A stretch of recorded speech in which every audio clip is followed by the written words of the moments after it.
Welcome back to the Surround Sound Podcast.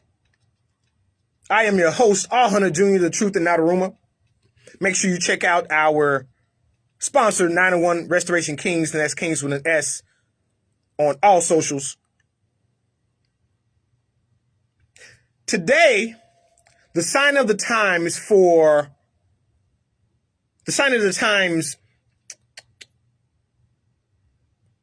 topic is questions. Merely questions. These are questions that I have. First question. Is lying okay? I mean, really.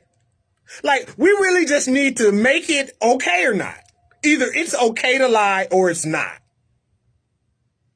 And if it's okay, no problem. But if it's not okay, there has to be some sort of price to pay. There's literally a price to pay in just about everything on earth, in life. Like, you just can't go around lying. So I thought. But it happened to Tory Lanez.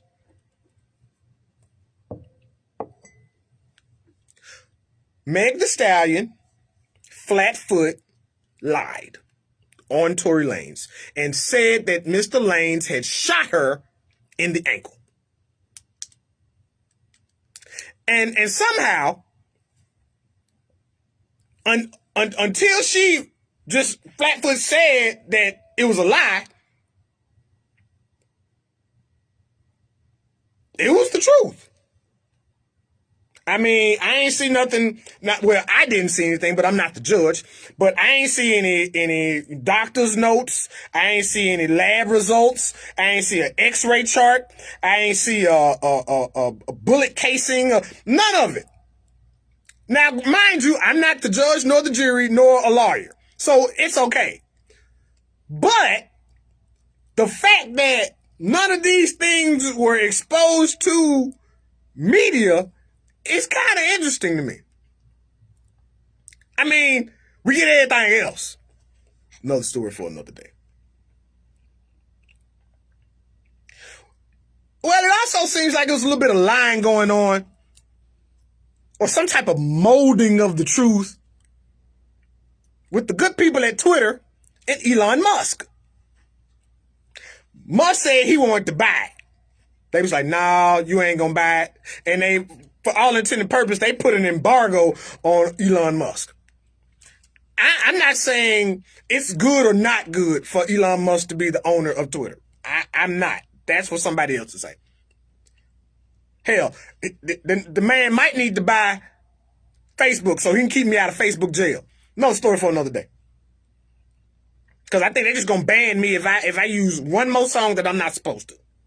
Don't tell nobody else. I shan't anymore. But they kind of lied a little bit to get that price on up. All I'm saying is if lying is okay, just let it be known.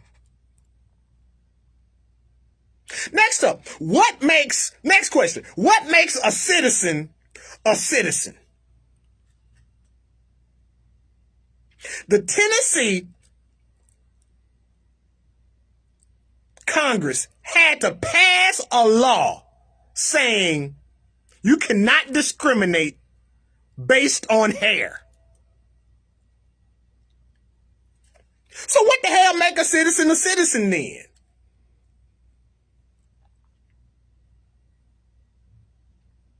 Because apparently it isn't just being born in the United States. It isn't being born to persons that are U.S. citizens.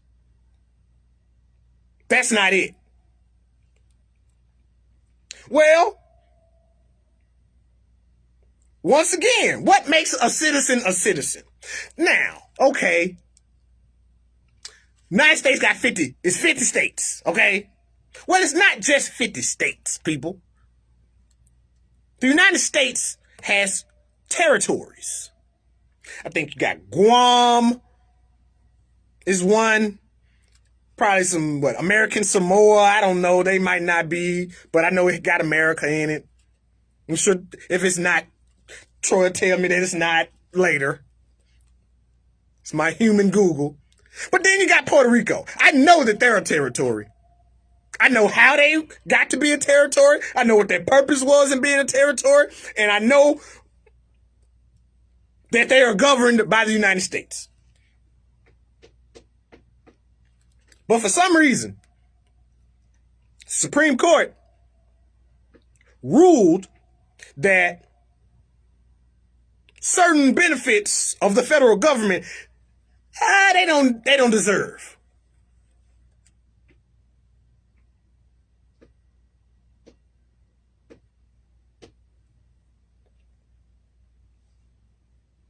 Ever since Cuba was kind of like off of the United States radar as a threat, we ain't gave a shit about Puerto Rico. I'm just gonna give it to you all the way real.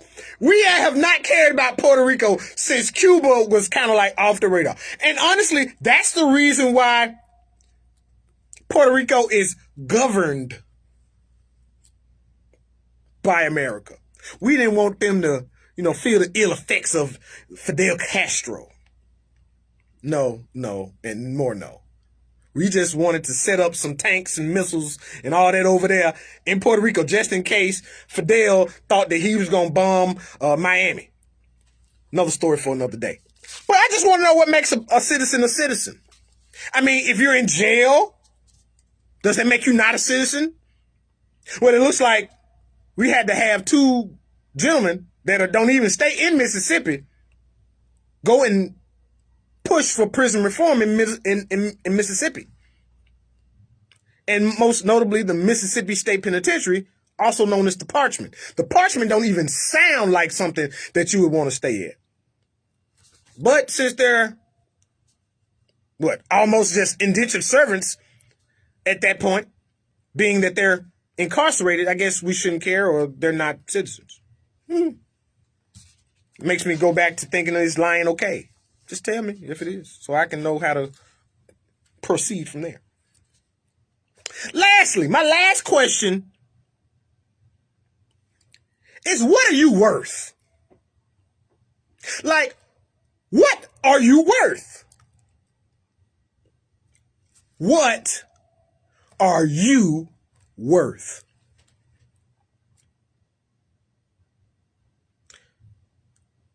Is there an arbiter that I've used arbiter twice in this show? Got to be a good show. Is there an arbiter? Is there a person? Is there a ruling body that should say how much you can make or not make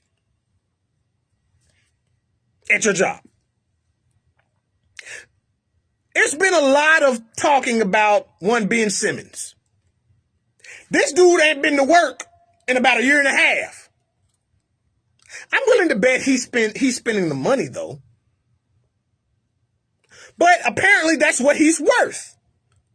Philadelphia 76ers and the Brooklyn Nets said, you know what? Your basketball talent is so good that we ain't got to give you like sick days or nothing like that. If you hurt, we still gonna pay you. Mentally or physically.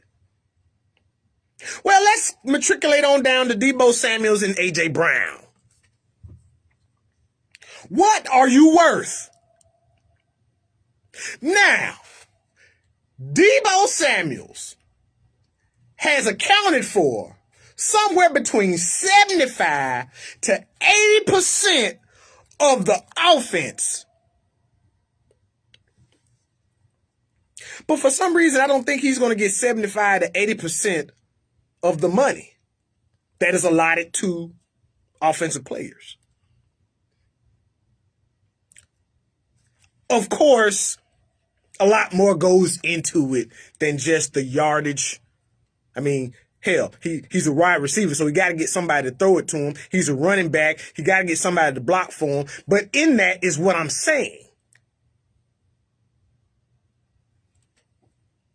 What is he really worth? And why are the San Francisco 49ers not paying him to be worth that? Especially if Ben Simmons cannot go to work and get paid. Another story for another day. Lastly, AJ Brown.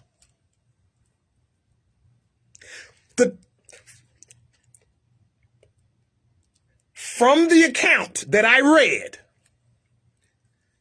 they literally said that, yes, AJ, you are worth $20 million. But we're not going to be the ones to give it to you. Well, you gotta pay the man because you don't have another receiver. You don't even have a goddamn tight end. And you really don't throw the ball to Derrick Henry like that. So it looks like your worth is somewhere in between what the organization has other than you, what somebody will pay you, and what the contract is. Well, so be it. Those are my questions. I hope one day I get some answers. For Sir Troy of Donaldson in the booth, for the great Matasha in the borough. In the words of the scholar Jerry Springer, be good to yourself and each other.